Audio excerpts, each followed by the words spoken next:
شیخ الاسلام حضرت مولانا مفتی محمد تقی عثمانی صاحب دامت برکاتہم فرماتے ہیں کہ ایک مرتبہ شیخ عبدالاحد اظہری جو مصر کے بہت اچھے فقیہ ہیں میرے مہمان ہوئے۔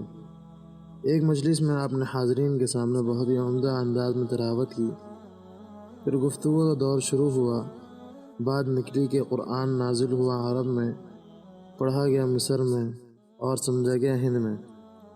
اس پر انہوں نے اپنا ایک واقعہ بیان کیا کہ ایک مرتبہ میں مسجد نبوی میں حاضر تھا، کچھ محبت رکھنے والے علماء نے مجھے مسند پر بٹھا دیا اور کہا ہمیں کچھ نصیحت کریں۔ بعد نصیحت کے سوال جواب کا دور شروع ہوا۔ کسی نے پوچھا استاد کا رتبہ بڑا ہے یا والدین کا؟ میں نے کہا بعض حضرات نے لکھا ہے کہ استاد کا درجہ بڑا ہوتا ہے کیونکہ والدین بچے کو نیچے سے یعنی دنیا میں لانے کو محنت کرتے ہیں، اور استاد بچے کو نیچے یعنی دنیا سے اوپر لے جانے کے لیے محنت کرتے ہیں۔ اس جواب پر ایک ادھیڑ عمر کے آدمی نے کہا کہ مجھے آپ کا جواب سمجھ میں نہیں آیا۔ میں نے کہا آپ کچھ سمجھا دیں۔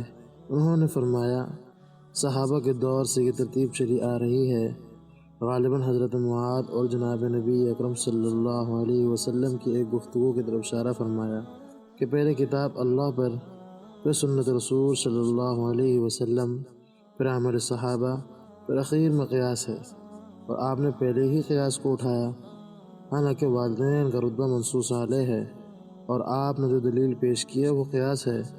جب نص کسی چیز کی فضیلت میں وارد ہو جائے وہ ہر حال میں افضل ہی رہتی ہے، یہاں تک کہ کوئی دوسری نص اس کے خلاف وارد ہو جائے۔ میں نے اپنا سر پکڑ لیا کہ واقعی اتنی زبردست چوک مجھ سے کیسے ہو گئی، جبکہ اصول میں یہ بات ہے کسی چیز کی فضیلت یا کسی چیز کے ثواب و عقاب کو ثابت کرنے کے لیے نص قطعی و ثبوت چاہیے۔